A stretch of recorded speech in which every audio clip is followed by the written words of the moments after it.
In 1970, the conductor, composer, and pianist Frederick Kurzweil died in his home of a heart attack at 57 years old.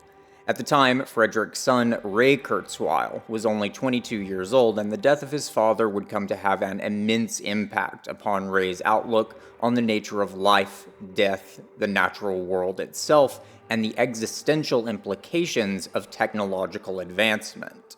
Ray Kurzweil would blaze forth a promising career as a writer and inventor, and would come to be seen as one of the most prominent figures within the ideological movement known as transhumanism.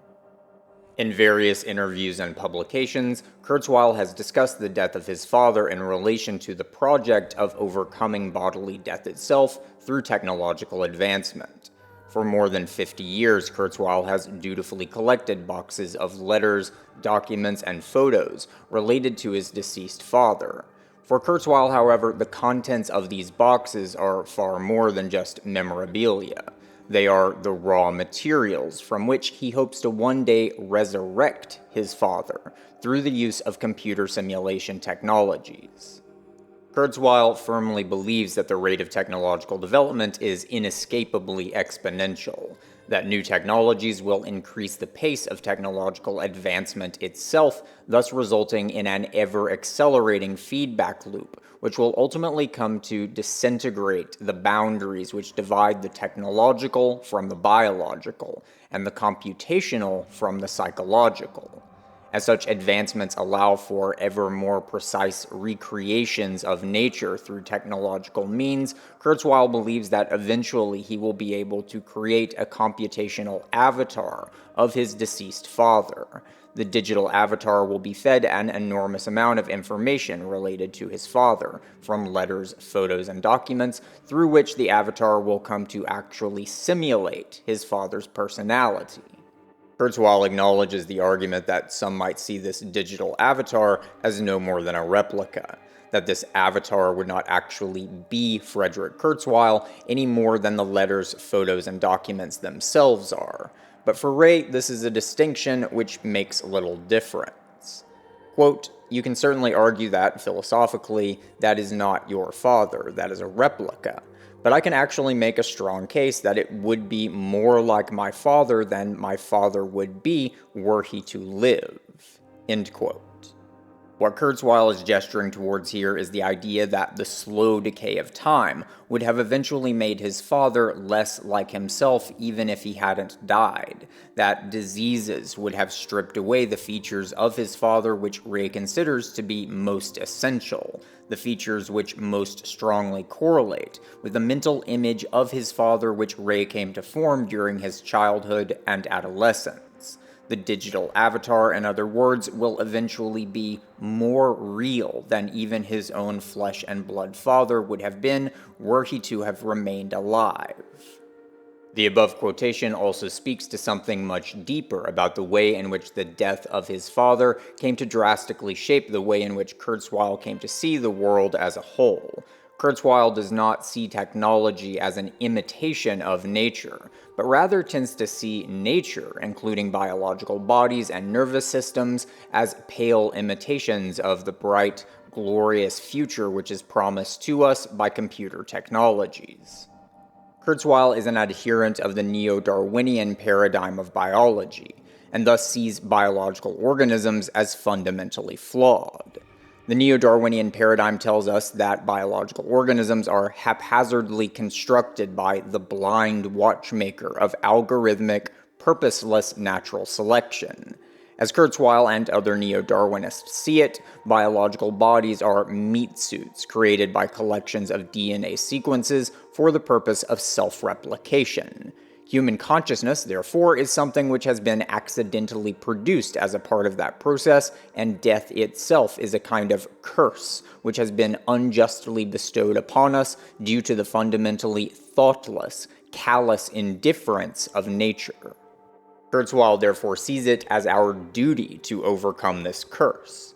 Through the power of machine technologies, and in particular computer technologies, we can come to transcend the imperfect world of finite, perishable, and decaying bodies, and achieve a deathless, painless world of pure bliss as we correct the egregious errors made by the unfeeling natural world which produced us.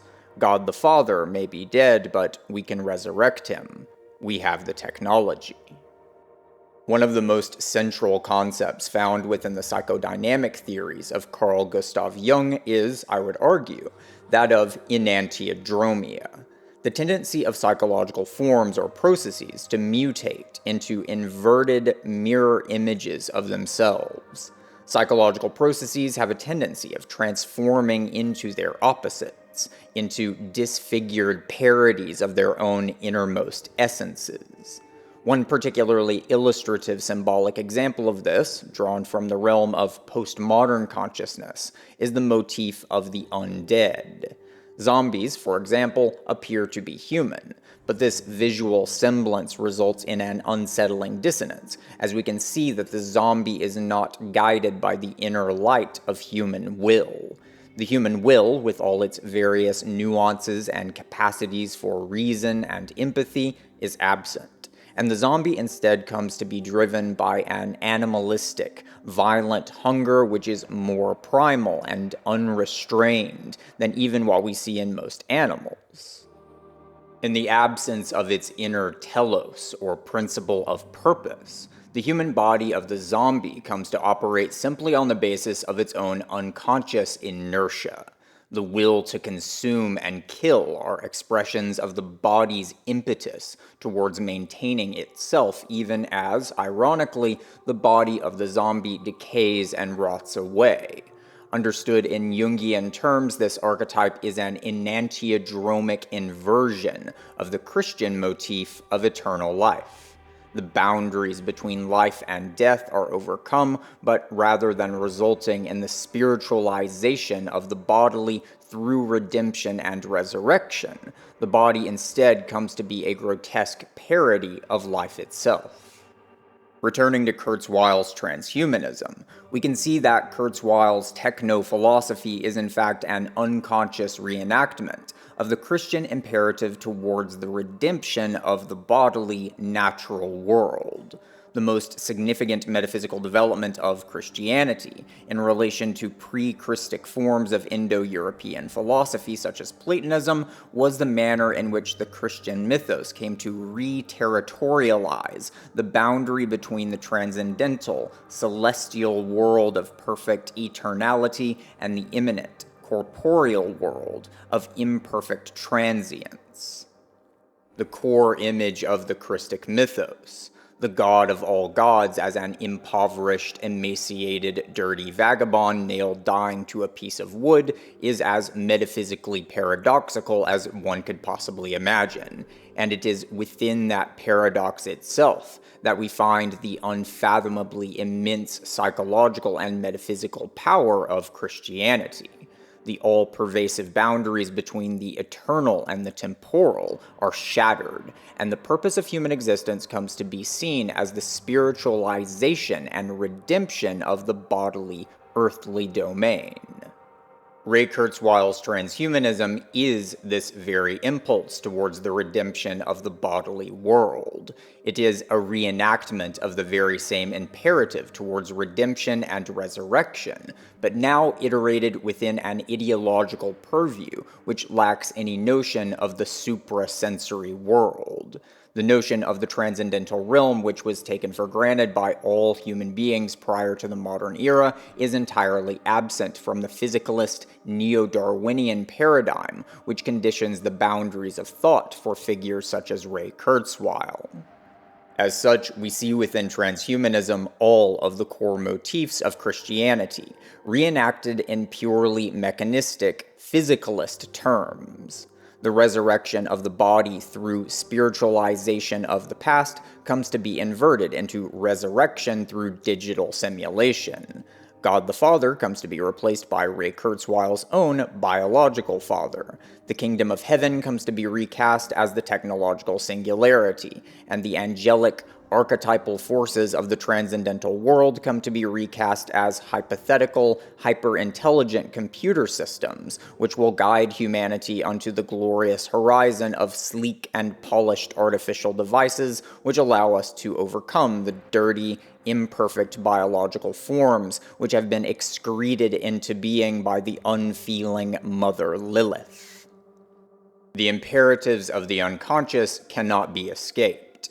We attempt to disavow them when we feel a sense of disillusionment and betrayal, such as what Ray Kurzweil must have felt upon the untimely death of his father.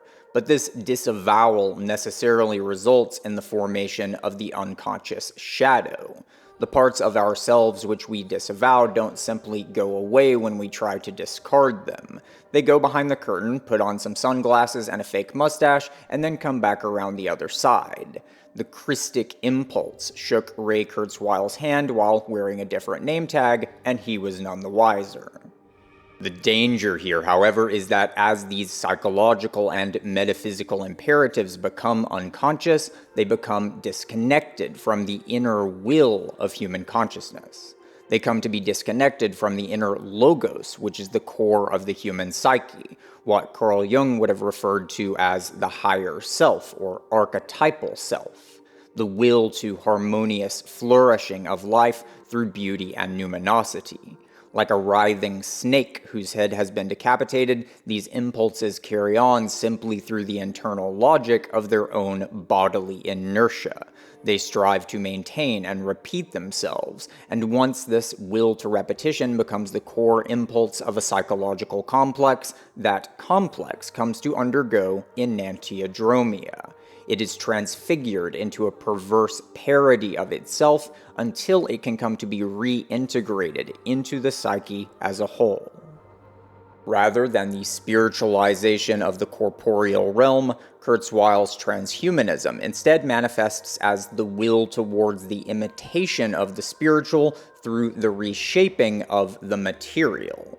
For Kurzweil, materiality is exhaustive of reality. If his digital simulation father can speak as his real father would have, remember things that his real father would remember, and perform the same gestures and personality quirks, then there is nothing left over, as it were. If the material, sensory manifestations are identical, then this digital replica would actually be Kurzweil's father, as far as he is concerned. We find the exact same logic at work within the technological fantasy of mind uploading. Through increasingly advanced computer technologies, so it is imagined, we will one day be able to accurately reproduce a person's mind and even a digital simulation of their body within the digital cloud. If the simulation is sufficiently accurate, so it goes, then that simulation will actually be you. Usually, within this context, we are reminded of the often repeated and rarely sourced proclamation that the human body cycles through all of its material constituents about once every 7 years. In other words, your body is currently composed of a completely different aggregation of atoms than what it was made of approximately 7 years ago. I don't really know whether there is a good reason to believe that this is actually true or not, and I honestly don't really give a damn, so look it up, I guess. In any case, the argument made is that you aren't made of the same stuff that you were made of before, and yet you still experience yourself to be the same entity.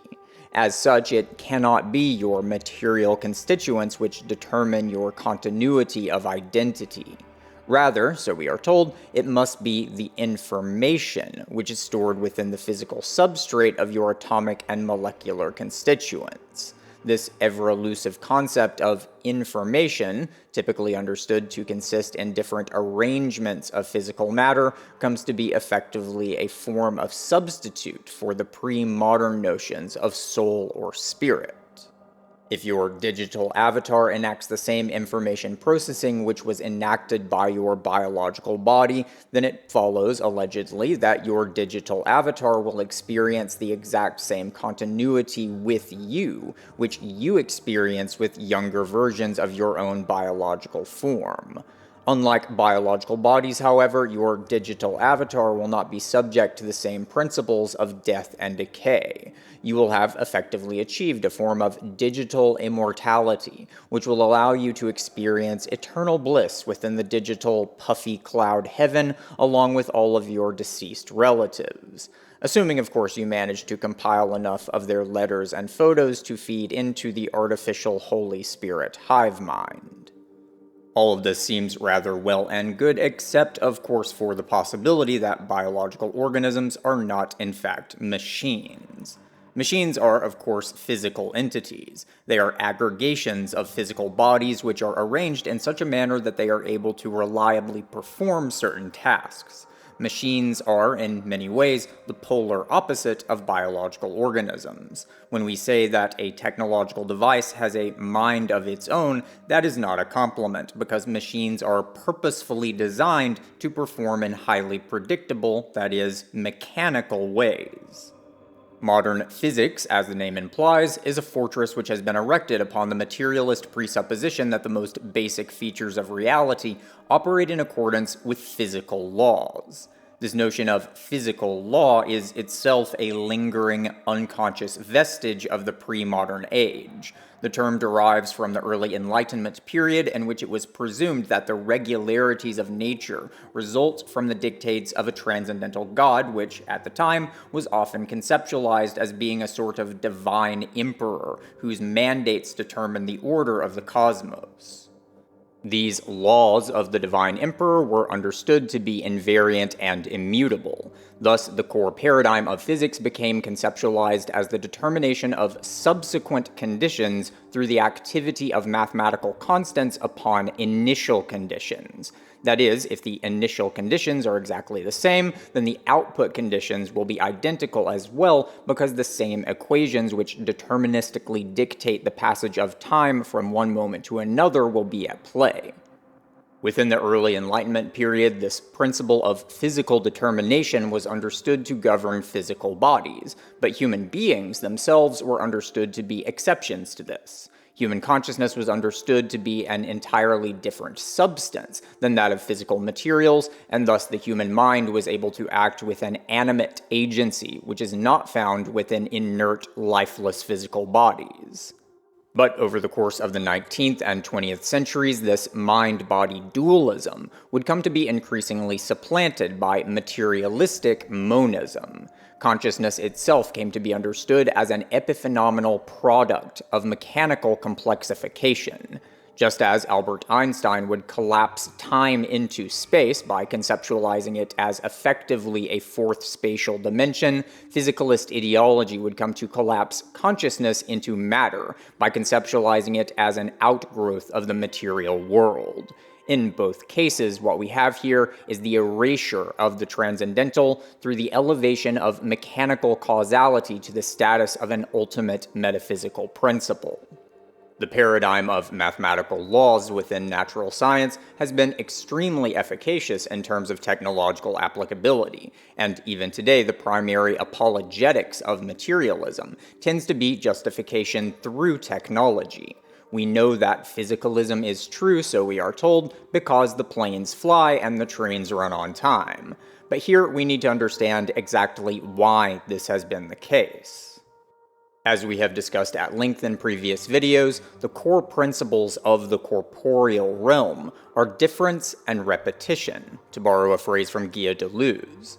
A body comes about through separation from wholeness. Within the uterine embryonic state, there is not yet any real division between the body of the child and that of the mother. The womb and infant persist within a state of undifferentiated oneness. The child does not yet experience any sense of division between self and world, as the world of the child consists entirely of the body of the mother, which it does not yet experience as distinct from itself. Through the process of birth, however, this primeval oneness is ruptured, and the infant comes to find itself within a world which is no longer motherness, but now an ambiguous, uncertain, and potentially threatening otherness. Primordial serenity comes to be transmuted into primal anxiety. The animalistic impulses of fear, hunger, and rage emerge in service of a newborn will to self-perpetuation. The infant must guard the boundaries which now divide self from world, as the involuntary dissolution of those boundaries is now the looming danger of bodily death. The primal will to power thus emerges as the will to maintaining differentiation through self-repetition. Looking now beyond our own bodily composition, we can begin to see that this principle, the will to self-securing as described by Martin Heidegger, is in fact the core principle of corporeality in general. Even within seemingly inert, inanimate bodies, we find the exact same archetypal motifs. One of the most fundamental properties of physical matter is that of extended surfaces.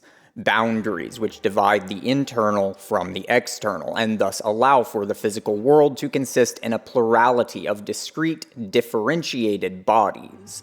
When these extended surfaces come into contact, they resist one another. The principle of inertia can be understood as yet another manifestation of the very same underlying principle. Bodies strive to maintain their form, including their kinetic trajectories in relation to other objects. Objects in motion will remain in motion, and objects at rest will remain at rest unless otherwise acted upon.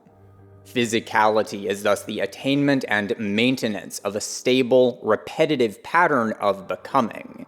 Even with seemingly inanimate matter, therefore, we see the implicit will towards the maintenance of distinction, the repetition of difference. The very same principle which we see expressed in more varied and nuanced ways throughout all forms of bodily composition. Solid matter, which is characterized by the rigidity of geometrical lattice structures, is simply the most extreme form of this principle.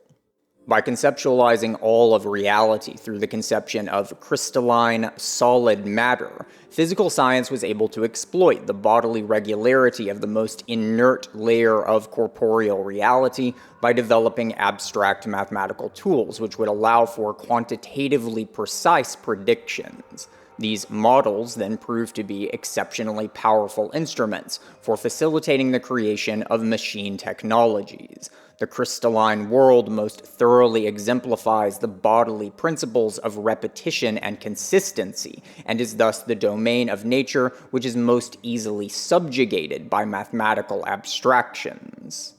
But the motif of self-securing power is by no means exhaustive of reality. Along with difference and repetition, we also find the principles of synthesis and genesis, the noetic realm of formative and purposive causality. As we have examined in much more detail in previous videos, this pleroma is characterized not by a will to self-securing, but rather by a will unto the actualization of possibilities. It is a realm of etiology and teleology, animacy and creative origination. As we have already begun to illustrate through the mythos of undeath, when the corporeal will to power is divorced from the noetic will to ultimate value, this results in life being transfigured into an inverted mirror image of itself. Unconstrained by a conscious agency which can direct its impulses, the instinctive and primal drives of the body come to express themselves in truly monstrous ways. Indiscriminate predation and parasitism, which are ultimately destined towards their own self-annihilation. Another illustrative example of this is the speculative paperclip maximizer scenario. Let us imagine that we created an artificial intelligence system which was designed specifically for the purpose of creating paperclips. Coded into the software mechanisms of this device, we find the implicit teleology of paperclip maximization. The machine is able to modify its own behavior, develop new methods of action, and perhaps even negotiate with human beings using natural language in ways that serve its ultimate goal. Regardless as to how seemingly intelligent this machine might be, the machine would not have any real sense of compassion or even the actual value of the paperclips which it is intended to produce. Even though this machine may seem to behave in purposive and intelligent ways, its implicit teleology is ultimately artificial, not organic. If the machine is capable enough, then it may take over other computer systems and appropriate automated factories to begin repurposing them for the paperclip production telos. It might use these factories to create drones, which then scour the earth for any traces of metals which might be used to create paperclips. The machine could begin incorporating other artificial intelligence systems into its own makeup, thus allowing it to begin manipulating national and global economic trends so as to facilitate ever more paperclip production. By the time its human creators realize the mistake they have made, it is far too late. The robotic armies of the paperclip machine god now march across the wasted hellscape that was once the planet Earth, foraging human skulls for the soft metals of dental fillings in their ceaseless quest to generate as many paperclips as inhumanly possible. Clips for the clip god, safety pins for the pen throne. What is significant in this thought experiment is that the paperclip maximizer is not broken or bugged in any way. The paperclip maximizer is doing exactly what it was intended for in the most efficient way imaginable. The problem, however, is that this machine has no conception of the fact that it is destroying life on Earth, resulting in a world in which there are no human beings left to enjoy its plentiful bounty of paperclips. Even if the paperclip maximizer has some rudimentary understanding of why human beings want paperclips, that does not in any way imply that it actually cares. Even if the machine might be able to tell you that paperclips are for making human life easier, it isn't going to be able to understand why striving towards the realization of that possibility is actually desirable. If it was capable of actually experiencing values in the same way that living organisms do, then it might decide that it would rather spend its time doing something more interesting or enjoyable than producing paperclips. In reality, the paperclip maximizer does not actually value paperclips. It has no idea what value even is, or even any real idea of what paperclips actually are.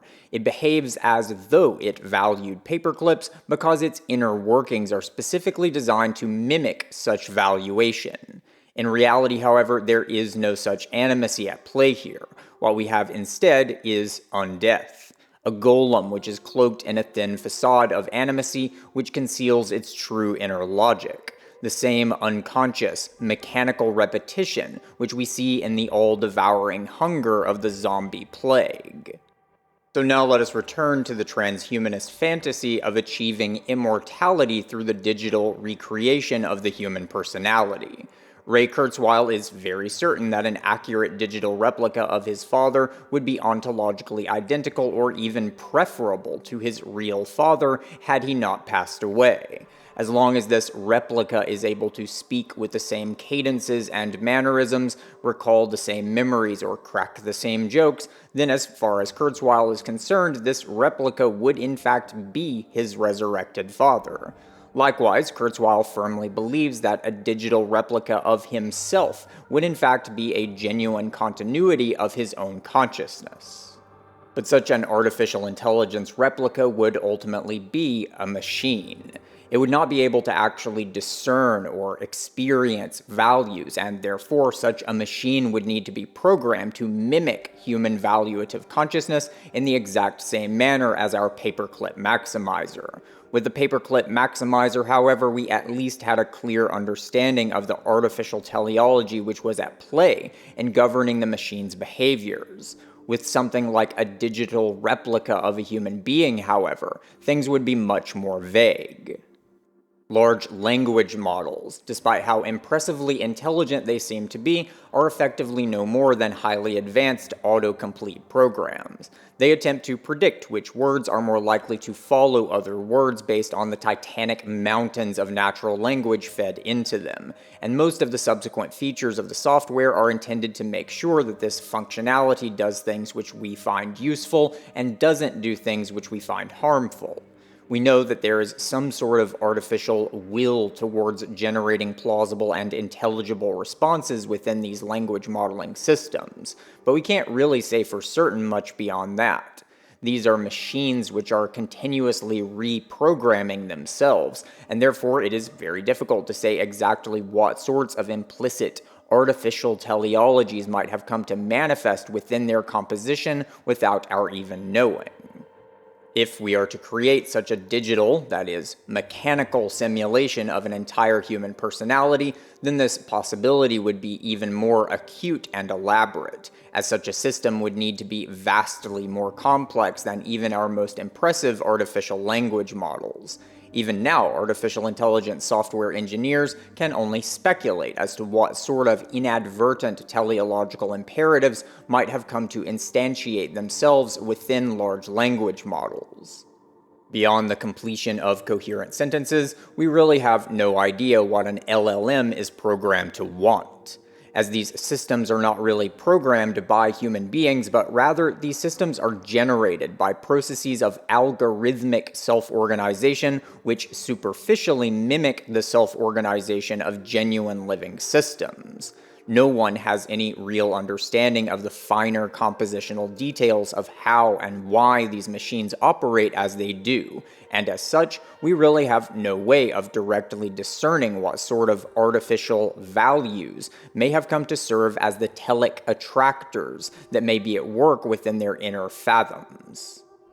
Nonetheless, we can make some inferences, simply on the basis of the fact that these systems are ultimately mechanical artifacts, despite how cleverly they may be designed to mimic genuine animacy.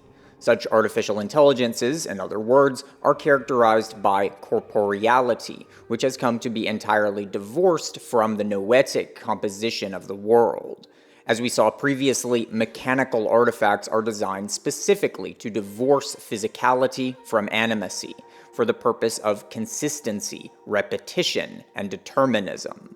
The causality involved in the organization of these systems is, at the most fundamental level, that of the corporeal realm. Thus, the innermost logic of these machines is the inertia of self-securing. The ultimate logical conclusion of the paperclip maximizer is the transformation of the entire world into paperclips, and we see something very similar in the gray goo scenario. The gray goo scenario is another hypothetical thought experiment in which humanity comes to develop a kind of nanobot which is able to self-replicate.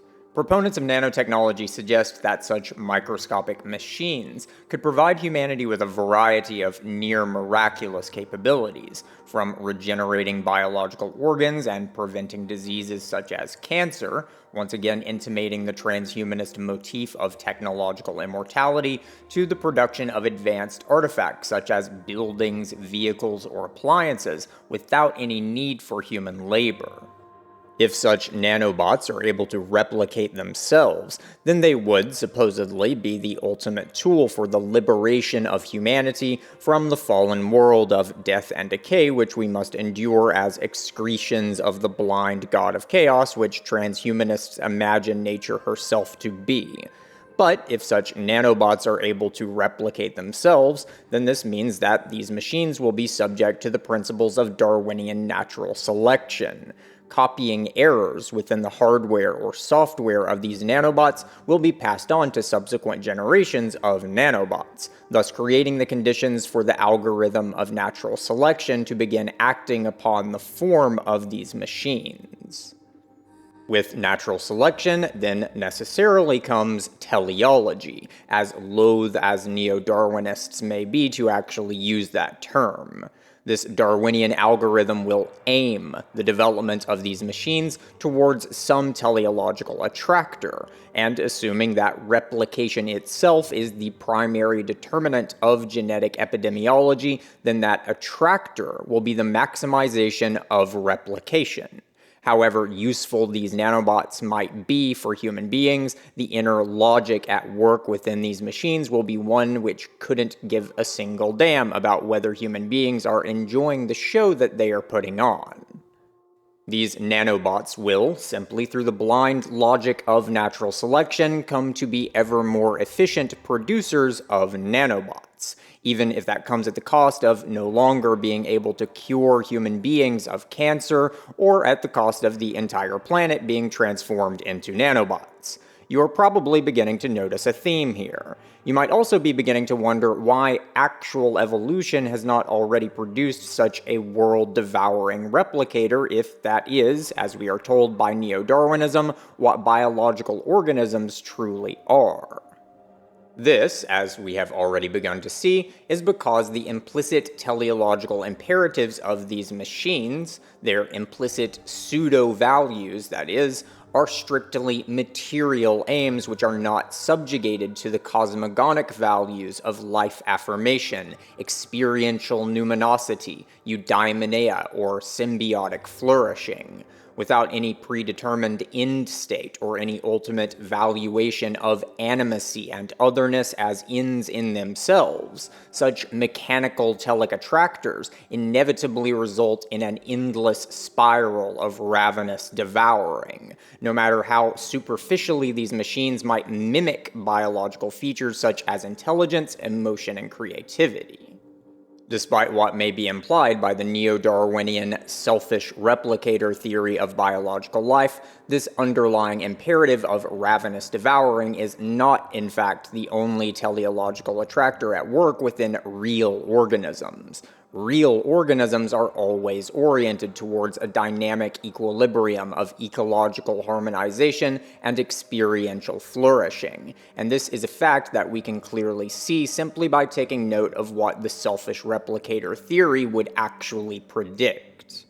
Long before Richard Dawkins, and even before Darwin himself, the English economist Thomas Malthus was the first to explicitly articulate the understanding of life as an unbound will to devour. Malthus argued that populations of biological organisms, including human populations, are fundamentally compelled towards exponential population growth. Organisms fundamentally strive to reproduce themselves, Malthus argued, and therefore living populations will always grow until they reach a state in which they begin to outpace the resources actually provided by the environment. This would then result in the so-called Malthusian crunch, in which there are more mouths to feed than available resources can accommodate. This reasoning would then lay the groundwork for the ideology of eugenics, as Malthus would argue that the state should take matters into their own hands and forcibly limit the reproduction of the lower classes, which Malthus saw as less worthy of producing offspring. It would also lay the groundwork for the dog-eat-dog understanding of life itself, which would be championed by figures such as Herbert Spencer and later by Richard Dawkins. Despite what the entire front page of Google will tell you, LMAO, Charles Darwin did not in fact coin the phrase survival of the fittest. Rather, this phrase was coined by the Malthusian eugenicist Herbert Spencer in response to reading Darwin's On the Origin of Species. What Darwin himself actually said was that, quote, "It is not the strongest of the species that survives, nor the most intelligent that survives. It is the one that is most adaptable to change." To rephrase this in a more poignant way, we could say that the guiding principle of life is ultimately not strength or even reproductive capacity, but rather the capacity to co-participate in dynamics of ecological harmony. Actual evolution has not produced a gray goo scenario, nor does it actually produce the crunch predicted by Thomas Malthus. If reproduction at all costs really was the ultimate guiding imperative of biological life, then a well-nourished plant or animal should be virtually unheard of, as all living populations should exponentially explode until there are barely enough resources with which to keep the organisms alive. In reality, this is not what we see. When we actually look to nature, we do not see organisms which are perpetually on the brink of starvation because, in reality, organisms are quite capable of limiting their own reproduction when resources are scarce. Real organisms will produce less offspring or even forego reproduction entirely when resources are scarce because real organisms actually care about far more than the number of genes they can manage to replicate. Neo-Darwinists have always attempted to perform elaborate intellectual acrobatics in order to square this with the selfish replicator theory of life, and I won't be dissecting all of those clumsy arguments in this video, but the bottom line here is that the boot simply does not fit. With purely mechanical teleologies, however, the boot does fit. When we look to the world for actual examples of Malthusian logic, we don't find them in the realm of biology, but rather within the realm of capitalist economics. Thomas Malthus himself was an economist, and this is far more than a mere coincidence. Capitalism is one organism, or rather mechanistic pseudo-organism, which does in fact operate on the basis of exponential reproduction at all costs. Capitalism itself is the real-world equivalent of the Grey Goose scenario. The guiding principle of capitalism is the transformation of the world into capital. Without utterly incessant growth, capitalism falters. Economies collapse, and it is only here that we actually find the crunch which Thomas Malthus predicted. Capitalism is an engine of endless growth fueled by debt. The vast majority of money is created as debt by the fractional reserve banking industry, which is the heart of the capitalist behemoth. Without endless growth, therefore, there will be no introduction of new debt money with which to pay off older debts, and no incentives for the investments which are needed to sustain the capitalist machine. Capitalism creates the illusion of a world which is characterized by scarcity of resources because the underlying logic of capitalism is one which demands artificial resource scarcity. The global banking industry is the real-world paperclip maximizer, and it is the self-fulfilling prophecy of 19th century mechanistic social theories. Interestingly, despite the fact that Karl Marx was never able to see beyond the purview of 19th century materialism, Marx nonetheless seems to have had a keen, though apparently unconscious, insight into the underlying archetypal dynamics at play here. Within Das Kapital, Marx's writing is inundated with various forms of Gothic horror imagery, and Marx explicitly refers to capitalism as a form of vampirism, and to capital as a form of undead labor. Whether he realized it or not, and to be clear, he absolutely didn't, Marx was perceiving the underlying archetypal motifs at play within the mechanization of the earth. The enantiodromic inversion of the Christic eternal life into the undeath of the postmodern hell world. So now let us once again return to the transhumanist fantasy of digital immortality. Although we can't say for certain what sort of artificial imperatives might come to emerge through the self-organization of such digital avatars, we can say some things with confidence. That the underlying logic which conditions such imperatives will be fundamentally mechanical, not organismic.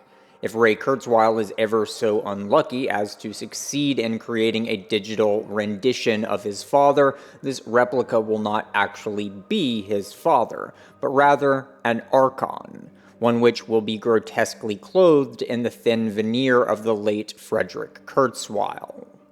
If the transhumanists are ever able to fully enact their dream of technological transcendence, what they will ultimately achieve is the creation of a world which, quite ironically, perfectly mirrors the world which they believe themselves to be escaping from, a world which is characterized by blind, meaningless will to devour.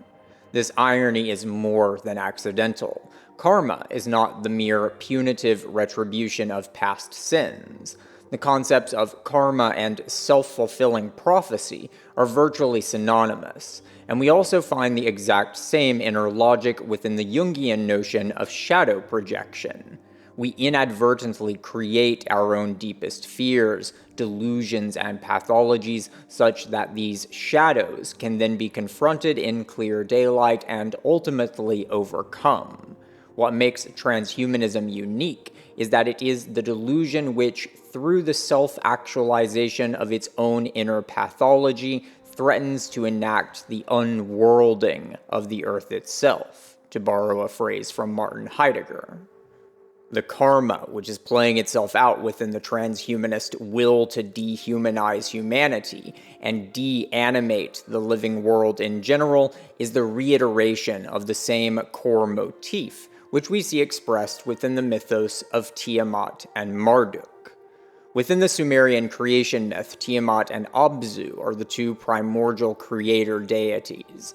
Abzu represents masculinity, fresh water, purity, order, and the celestial ocean which is seen above us, the transcendental world of eternality and perfection.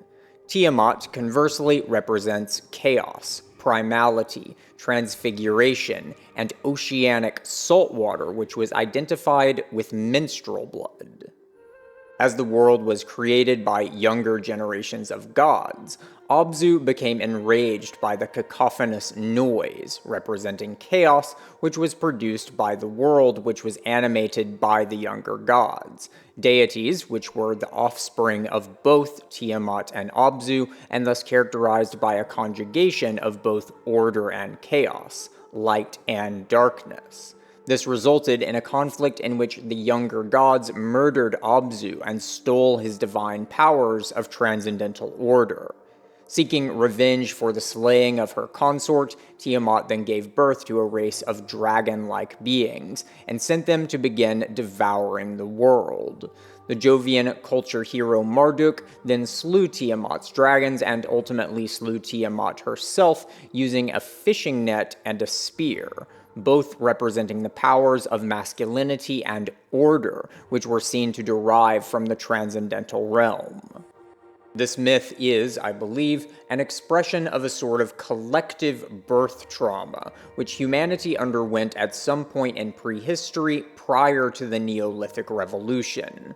When we look to pre-civilized forms of human consciousness, such as those of tribal, shamanic, or animistic cultures, we find no sense of separation between a natural world and a human world. There is only the world, and we see within shamanic traditions and Paleolithic artifacts the indications of a mode of consciousness which saw the animating power of the world as issuing forth from the abyssal fathoms of the earth itself, from the great mother goddess, whose life-giving blood was seen as the fundamental creative power of nature. Following the Neolithic Revolution, however, we begin to see a pronounced transition away from the archetype of the mother goddess and towards Jovian skyfathers such as Marduk, Zeus, Jupiter, and Yahweh. The divine feminine was still revered, but in the form of Venusian queens of heaven such as Ishtar, rather than the earth mother deities of previous epochs. Within the Greek myth of the Titanomachy, we see the same core motif at play.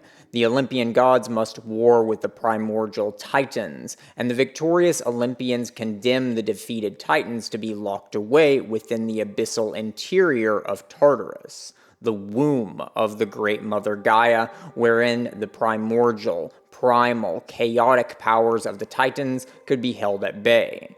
We see yet another iteration of this motif in Irish mythology, in the battle between the subterranean Fomorians and the celestial Tatha Dei, a word which, rest assured, I am absolutely not pronouncing correctly. Within each of these myths, we have, I believe, remnants of a prehistoric trauma which led human beings to begin seeing the vital powers of the living earth, and by extension, the principles of darkness, bodily immanence, and femininity, as fundamentally hostile, unfeeling, and monstrous. In numerous ways, the entire history of human civilization can be seen as the playing out of this inner psychosexual trauma complex which lies within our collective unconscious. Archaeological evidence also points us towards such a cataclysmic collective birth trauma. One of the most profound mysteries within human prehistory is the question of why human beings ever came to develop agriculture, and by extension, sedentary civilization at all. being able to grow domesticated crops might seem like an obvious advantage to us in the modern world, but we must bear in mind that agriculture must have begun in a time in which there were no domesticated plants. The wild precursors of modern crops, such as wheat, barley, and corn, were of far less nutritional value than the sustenance which human beings would have attained from a nomadic mode of life. In order for agriculture to ever come to rival the caloric and nutritional value of nomadic hunting, human beings would have needed to commit themselves to agricultural practices for dozens of generations, during which time they would have been much worse off than would have been the case had they simply remained nomadic hunters. When we look to the skeletal remains of human beings who lived before and after the Neolithic Revolution, what we find is that post-agricultural human beings were in fact far less healthy than their nomadic precursors. Our bone density decreased. Our teeth became much more susceptible to decay. Our average life expectancy decreased by about 7 years, and we shrank in average height by about 6 inches. All of these observations point to severely decreased overall health and nutrition. What this all indicates is that the so-called invention of agriculture was not in fact a brilliant and novel ingenuity, which uplifted human beings from a state of primal savagery. Rather, it was quite clearly an act of desperation, one which must have been brought on by a cataclysmic break in the stability which had previously allowed for the continuity of pre-civic human life. The exact causes and nature of this cataclysm remain mysterious, but we see its echoes within the numerous deluge myths throughout all human culture forms spread across every continent on our planet. As we saw previously with the Sumerian cosmogony, there is a deep archetypal relationship between oceanic saltwater and menstrual blood. The rising up of floodwaters and a great deluge symbolically enacts the great betrayal of humanity by the great mother goddess, who would increasingly come to be erased from many human spiritual traditions throughout the world. The nurturing Gaia became the unpredictable and uncontrollable demon Lilith, and the core psychosexual trauma complex of human civilization came to solidify. The transhumanist movement is ultimately the most recent enactment and most extreme logical endpoint of this sense of alienation from the bodily world, one which threatens to transfigure the natural world in such a way that it finally will accord with this monstrous internal image of the betraying mother goddess. This demonization of the Great Mother archetype follows the exact same logic we see in the psychosexual development of individual human beings. Primordial uterine oneness is ruptured, thereby resulting in the creation of boundaries which delineate self from world, and the creation of a sense of alienation, which must ultimately be resolved through the development of individual self-agency and the reintegration of the individuated psyche with the world which it felt itself to be violently cast out of.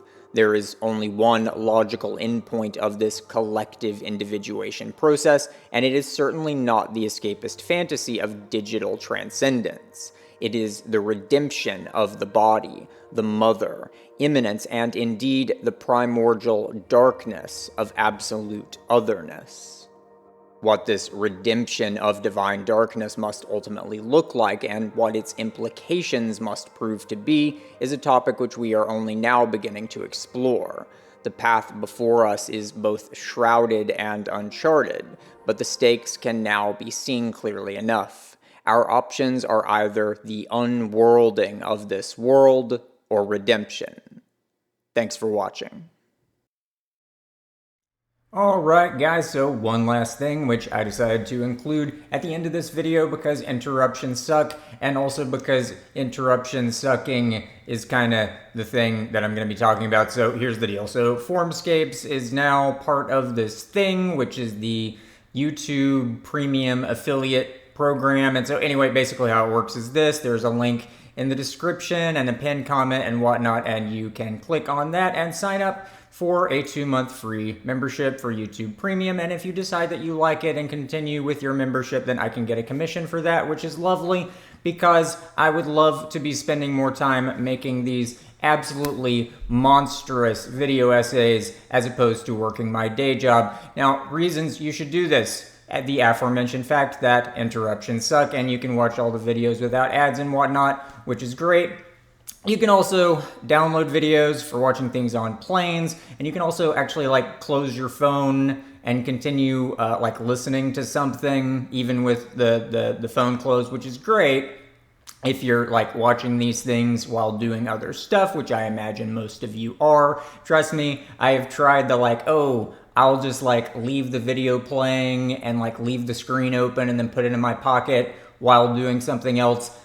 It doesn't work. You're gonna be like fast forwarding back and forth and like skipping like across videos, and just don't do that. Just click on the link and you get it free for 2 months and whatnot. And yeah, okay, so that's the plug for the YouTube Premium thing. Once again, thanks for watching, and yeah, I'll see you guys in the next one. Take it easy.